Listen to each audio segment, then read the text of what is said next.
those are the things that art is the most essential about art, and those are the people that I carry the most with me. Yes, I remember people who aren't creative. I remember little things. I always talk about all of the people that I've known in my life, and even the bad people who, if they dropped dead, I wouldn't really care about. They are in my life, and that's better than nothing, because of all the people who have ever existed. That's just uh, an almost infinitesimal fraction of all the people that could have existed.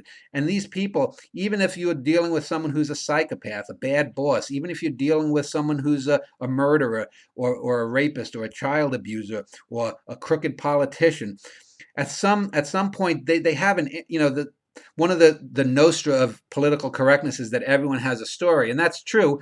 Most stories are dull. Most stories are repetitive. Just as most marriages, are not going to have real deep love. Most people are just together so that they aren't lonely. I've known many people, many friends who've broken up and whatnot, and they tell me afterwards, I never really loved him, or I never really loved her. I just was lonely, and I don't know how. I myself don't know how to operate in that sphere.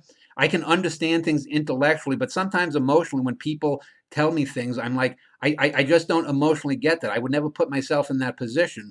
But art can get you beyond that. Art can make me forget that I'm Dan Schneider and I've had a bad week or a bad month, or whatnot, and I can look at a thin red line, and and yes, they are actors, and I know intellectually they are actors, but I can be drawn in past my knowledge of that, and I can be emotionally drawn in uh, by the greatness of the art, not because it's simplistic, but because of the very nature of its great construction, and it draws me in.